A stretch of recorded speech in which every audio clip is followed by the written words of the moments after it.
इसको टाइम लगता है। टेक्स्ट प्रैक्टिस तो करनी पड़ेगी ना। अब अगर आपको बताया मैं ये सवाल आपको ना कराता तो कहने को तो प्रॉपर्टी भी पढ़ लिया, कहने को अदर सोर्स भी पढ़ लिया, कहने को सैलरी भी पढ़ लिया, ऐसा सवाल पेपर में आ जाता तो सोचे एक तो वैसे बंदे को स्ट्रेस होता है कितनी आप अटेम्प्ट करें सवाल को, कितने % मार्क्स लेना। तो बात ये कि मुझे भी कोई शौक नहीं है कि बिल्कुल एंड डेट पर सिलेबस खत्म करूँ, लेकिन मजबूरी है टैक्स के हवाले से कि टैक्स में प्रैक्टिस हैं तो उसमें हम प्रैक्टिस करेंगे साथ साथ। आई डोंट केयर कि अगर आप बच्चे जाके पिटने भी लग जाए ना कि सिलेबस खत्म नहीं हो रहा, मुझे पता मैं करा दूँगा, लेकिन मेरा जो तरीका मैं उस तरीके से लिख देता हूँ। ठीक है, मुझे पता है ना हर बैच में बच्चे यही शोर करते हैं, एंड पे आके फिर वही शुक्रिया अदा करते हैं। मुझे आज भी याद है एक बच्चा था जब मैं टैक्स पढ़ा रहा था तो उसने कहा सर सिलेबस खत्म नहीं हो रहा। मैंने कहा मेरा काम है कराना, जहाँ बाकी टीचर ने खत्म करा हमें एक हफ्ता 7 दिन एक्स्ट्रा लगे।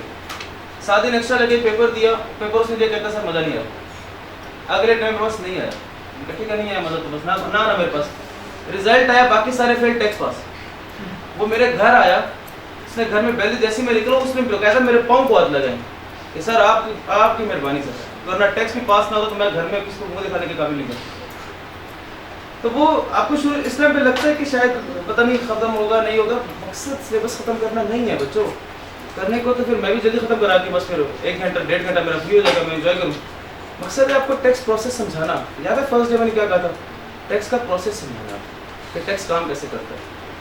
आपको मैं बता दूं कि मेरे पास तो डिफरेंट टीचर्स के बच्चों के मैसेज आते रहते हैं। मुझे एक दफ़ा लाहौर से एक स्टूडेंट का मैसेज आया, उसने कहा सर मुझे ये बताएं, 10 दिन बाद पेपर था टैक्स का, 10 दिन बाद उसने कहा सर मुझे ये बताएं ये इस तरह की सर 41 मिलियन कहाँ से आया, सॉरी 4.1 मिलियन कहाँ से आया, बताएं कहाँ से आया है, ये तो टेबल में गिना था।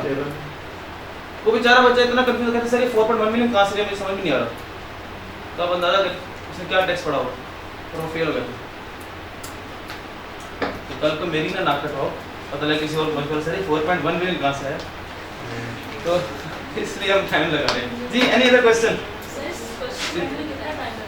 ड्यू टाइम पॉलिसी आई कैप में सब हर पेपर में हर क्वेश्चन में ड्यू टाइम पॉलिसी अप्लाई होती है। एक नंबर के लिए 1.8 मिनट, अगर 10 नंबर है तो उसको कितने टाइम में करना है, 18 मिनट। 10 को मल्टीप्लाई करो 1.8 से, यह है ड्यू टाइम पॉलिसी। 20 नंबर का सवाल है तो 36 मिनट्स। अगर ये सवाल पेपर में आता तो 36 मिनट्स आपके पास होने चाहिए, यानी कि 40 मिनट्स का हमेशा 40 मिनट। लेकिन 20 नंबर 21 नंबर तो थे, उसको भी देखे ना, 100 में से 21 नंबर ये थे, तो आप 35 मिनट्स 40 मिनट्स इसमें लगा सकते हैं।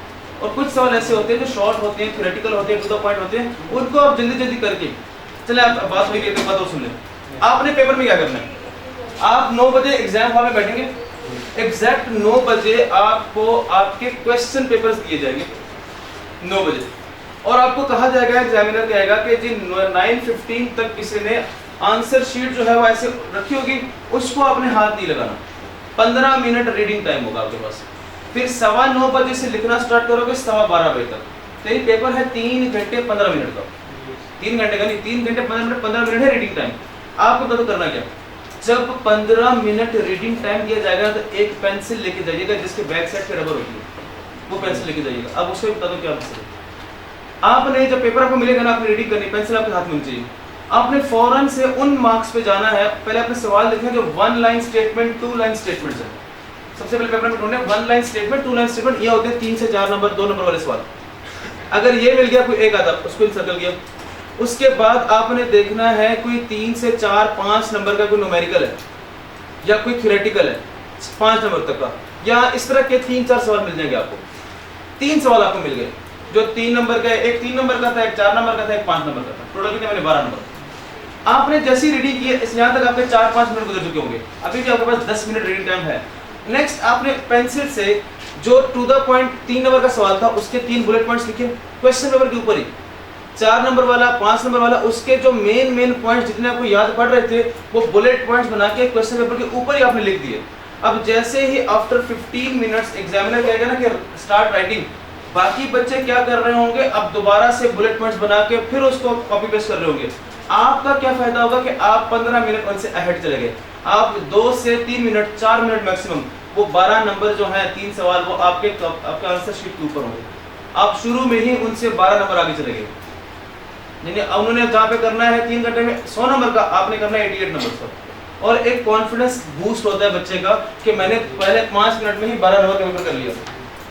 अब होगा क्या, अब अगर आपके पास इन्विजिलेटर आता है और वो आपसे कहेगा कि आप लिख रहे हो, आप क्यों लिख रहे हो क्वेश्चन पेपर पे, लेट्स सपोज ये क्वेश्चन पेपर है, वो कहेगा आप इस पे क्यों लिखा आपने, आप कहोगे सर बस आपने तो नहीं अपने बता देना, रबड़ होगा ना बता देना, आपने कहा सर कहाँ लिखा था बताइए, लिटरली वो आपका कुछ नहीं बिगाड़ सकता। आप उसे क्या सबूत दिखाएं मुझे मैंने कहाँ लिखा है, वो खुद चुप होकर चला जाएगा, दोबारा आएगा भी नहीं आपके पास।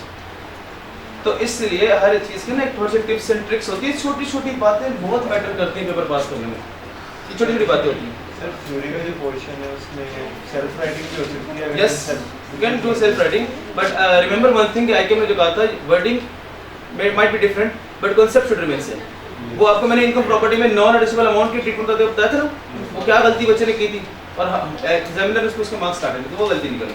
You can write on your own words, बाकी आईके इवन इस चीज़ को इनकरेज करता है, वो कहते हैं अच्छी बात है, आप रट्टा नहीं मारते, हमें रट्टे वाले बच्चे नहीं चाहिए, हमें क्रिएटिव बच्चे चाहिए जो अपनी वर्डिंग्स में लिख सकते हैं।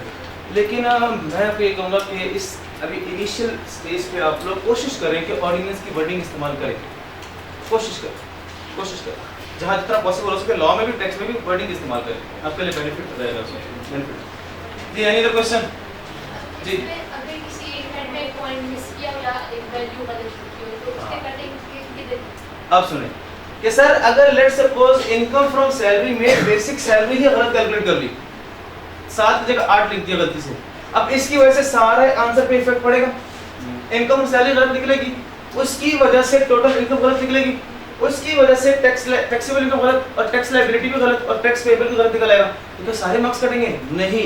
मार्किंग स्कीम्स देखिएगा, आईकैप ने अगर 20 नंबर का सवाल है तो इनकम फ्रॉम सैलरी के रखे होंगे 10 नंबर लेट्स सपोज, अब 10 नंबर में इस बेसिक सैलरी का होगा 0.75, तो आपने अगर ये बेसिक सैलरी गलत कैलकुलेट की है तो 0.75 कटेगा आपका, बाकी मार्क्स आपको पूरे मिलेंगे। जिस तरह अकाउंटिंग में होता है, R1 R2 या CMA में होता है, उसी तरह टैक्स में वैसे होता है।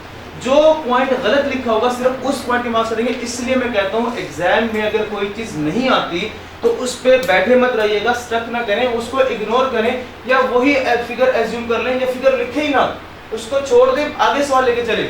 1 नंबर या आधा नंबर कटेगा तो उसी चीज का कटेगा, बाकी तो मार्क्स गेन करो जो आता है आपको। ठीक है, बात सुनेगी जी? Any other question? चलिए, आप लोगों ने चूंकि इरादा किया हुआ था पुख्ता कि हमने कैपिटल गेन स्टार्ट नहीं करना, तो मुबारक हो, आप कामयाब हैं उस चीज में। कल से तो स्टार्ट हो गई होगा कैपिटल गेन। तो बकरी थी मुर्गी थी, छोड़ो जो भी। चलिए, अपना ख्याल रखिएगा, कल मिलते हैं आप।